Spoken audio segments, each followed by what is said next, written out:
Selecting an engineering college is a very huge decision and in your life. It's like making a 4-year plan. So I'm going to point out some points that you need to remember while selecting an engineering college.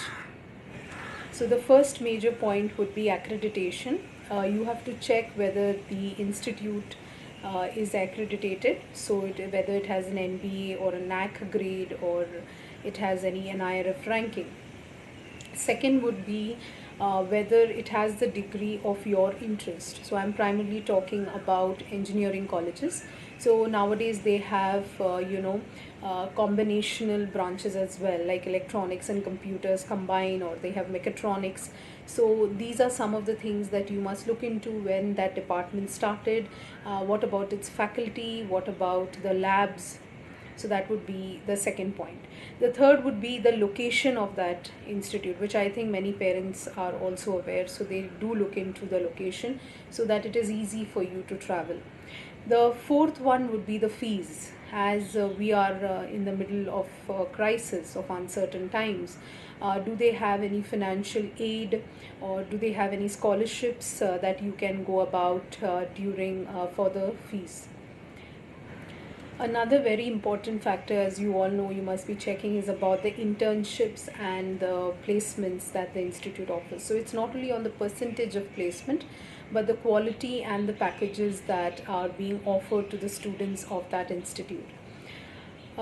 Sometimes don't go by the brand name, because you look for the reputation of the college, you may go for the brand name, but then you also have to check whether the particular stream or department that you want to get into, what about that department? Because in some colleges, maybe their electronics is very good, or their mechanical is good, and the maybe some other departments are still coming up. And so do you want to take that decision? Are you ready to go forward with that decision?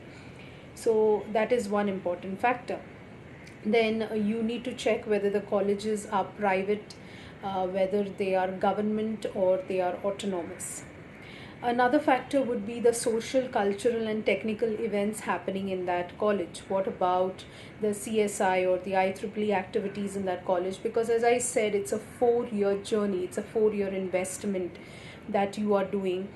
So it's more about your self grooming, the personality that you are going to be in the 4 years time. So that's very, very important. Another factor would be the faculty in that institute. You have to check the faculty in that institute, whether they have research papers, what degrees do they hold, and so this is also a very important factor.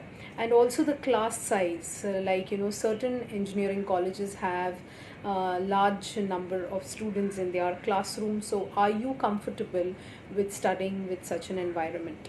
So these are some of the factors that I feel an engineering aspirant should know before he takes up the course and the college of his interest. So today's session was basically on the selection of colleges. In my next video, I will talk about every course in detail, so you can choose which one you should go for.